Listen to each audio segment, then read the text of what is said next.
Claude Cochonneau, mesdames et messieurs, s'il vous plaît.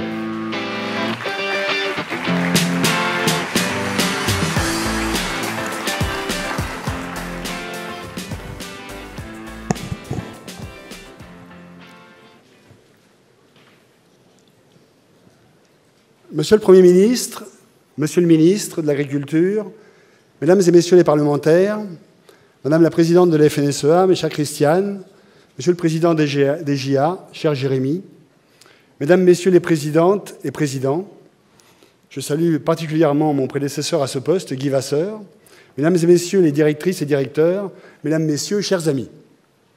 Monsieur le Premier ministre, merci de nous faire l'honneur de venir participer à la Convention des chambres d'agriculture de France, un réseau d'établissements administrés par des élus qui s'organisent, se coordonnent pour développer la proximité auprès de tous les agriculteurs, les forestiers et les collectivités locales. Monsieur le Premier ministre, devant vous dans cette salle, les agricultures et les territoires de France. Nous vivons la conjoncture, parfois donc nous la subissons. L'enjeu climatique est stratégique. Je ne peux résumer le poids des aléas climatiques et sanitaires de ces derniers mois, ni même citer les dégâts liés aux grands prédateurs et à la faune sauvage. Pour tous les agriculteurs de France, je vais illustrer cette conjoncture en un appel. Encore combien de sécheresses avant de construire des retenues collinaires?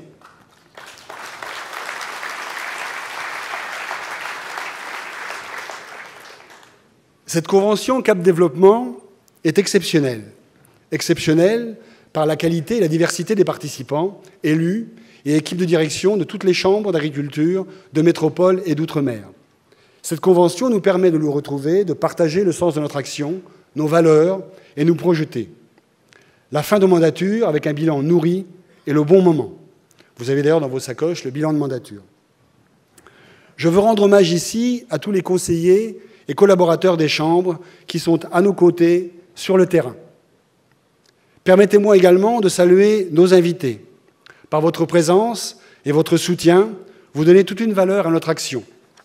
Vous illustrez notre manière de pratiquer le développement en travaillant en relation avec les acteurs institutionnels, économiques, les représentants de la société civile, acteurs de la recherche, je salue le PDG de l'INRA, acteurs de la forêt, je salue le président du CNPF, acteurs des territoires et bien évidemment tous les acteurs de l'agriculture et de ses filières. Je ne saurais tous vous citer, pardonnez-moi, mais vous êtes tous au cœur de notre action. Exceptionnelle cette convention, Monsieur le Premier ministre, elle est aussi par votre présence et la présence de Monsieur le ministre de l'Agriculture.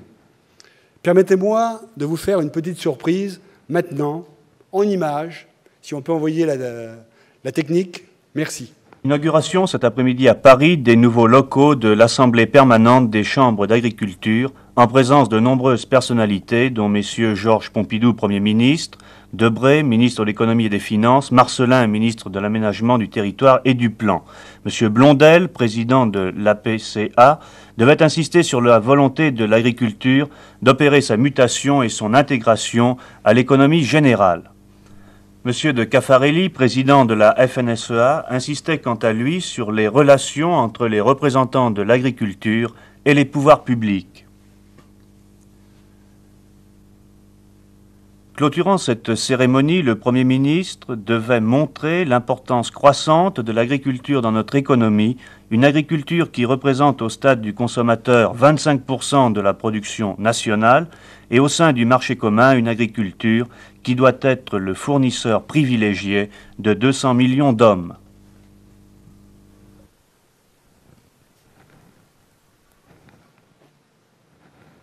« 1967 ». Ça ne nous rajeunit pas. Vous avez remarqué qu'à cette époque-là, on fumait encore dans les salles. Ça ne vous a pas échappé. En 1967, une grande partie de la salle n'était pas née. Ni vous, Monsieur le Premier ministre, ni vous, Monsieur le ministre de l'Agriculture. En 1967, le président des chambres d'agriculture disait la volonté de l'agriculture d'opérer sa mutation et son intégration dans l'économie générale.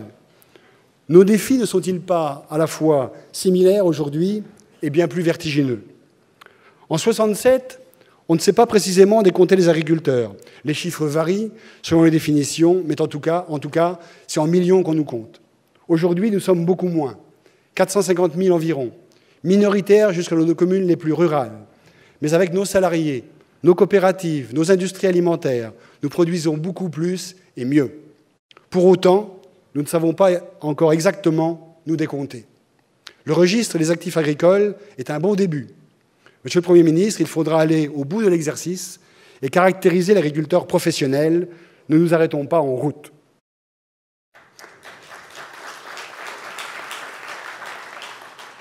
En 1967, la France est encore rurale et nos communes encore très agricoles.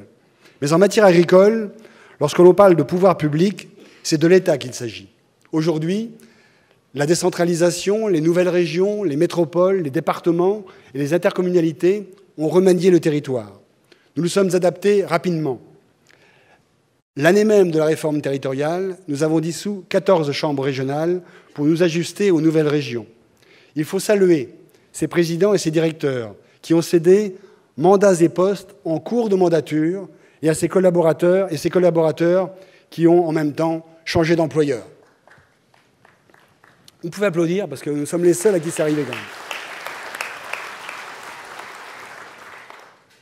En 1967, la société se préoccupe de quantité, de prix et d'hygiène.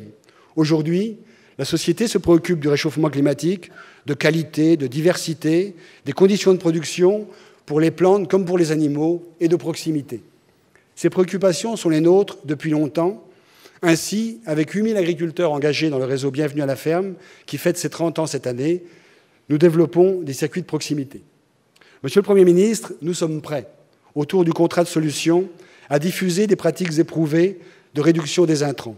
Nous sommes prêts à mettre au point des solutions plus structurelles avec nos partenaires, les instituts techniques et l'INRA. De votre côté, Monsieur le Premier ministre, soyez prêts à contrôler les entrées de produits sur notre territoire lorsqu'ils ne respecteront pas les contraintes que vous nous aurez données.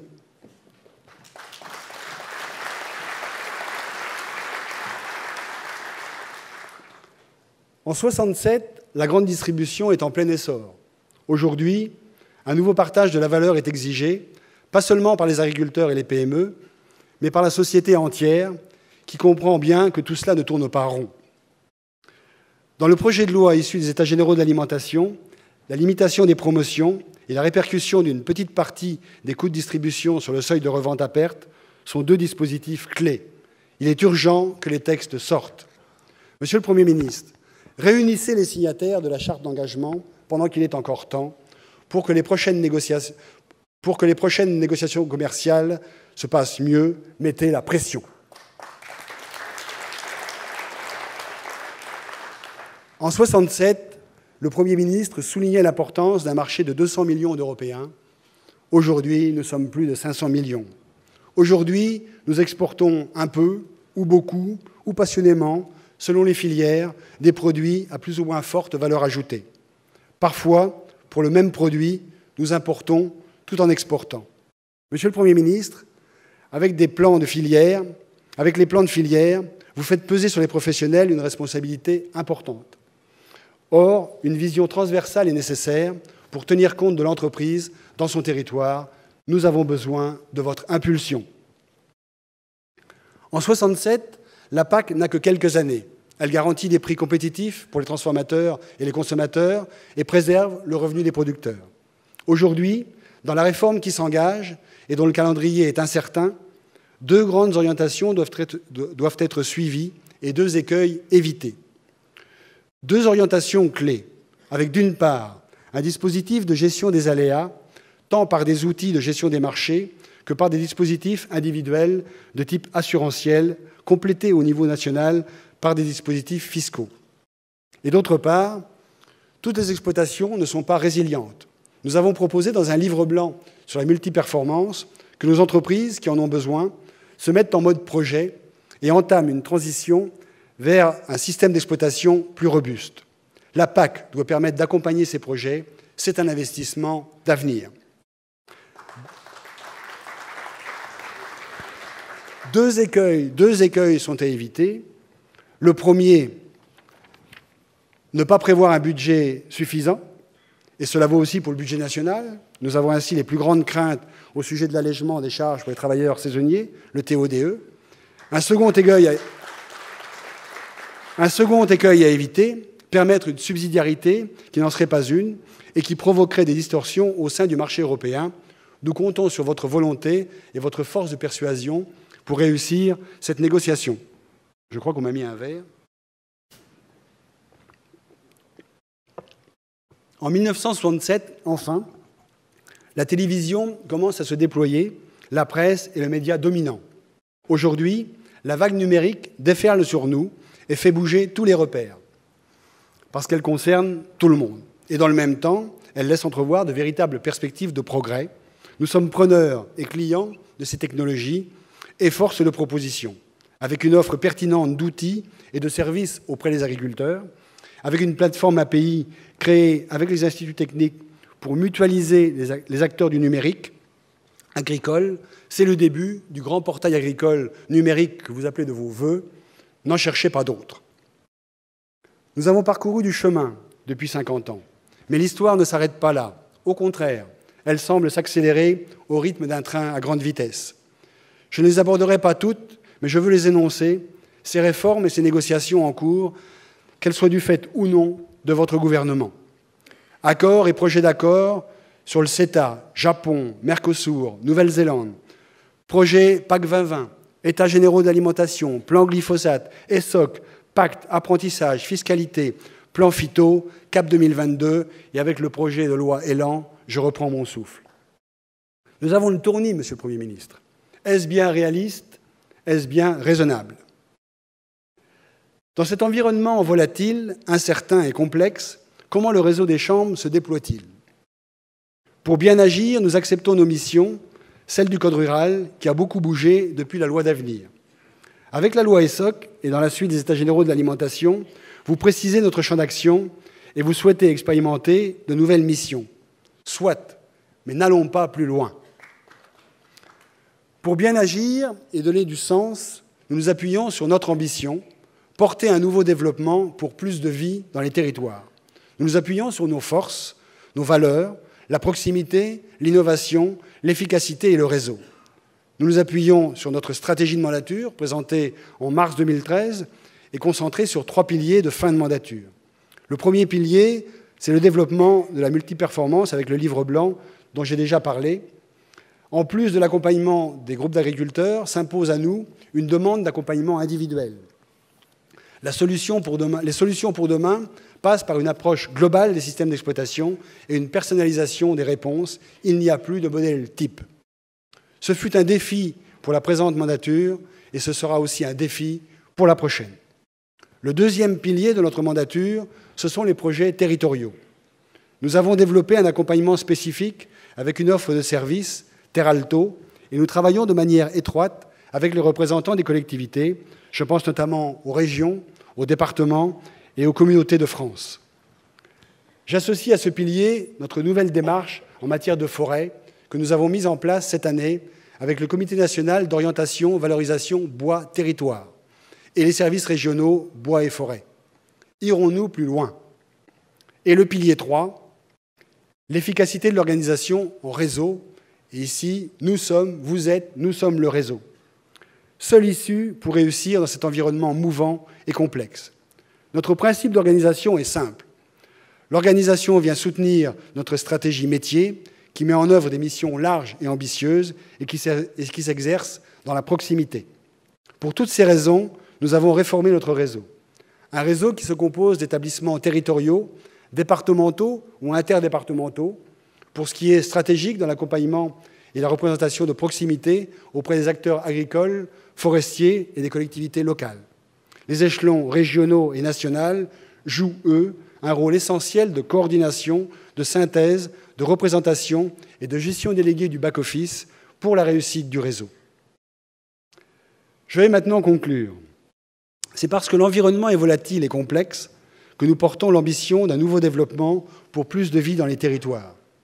Ici, Monsieur le Premier ministre, après un saut de plus de 50 ans, je n'hésite pas à partager avec vous une citation littéraire de plus de 400 ans qui peut-être enrichira votre répertoire.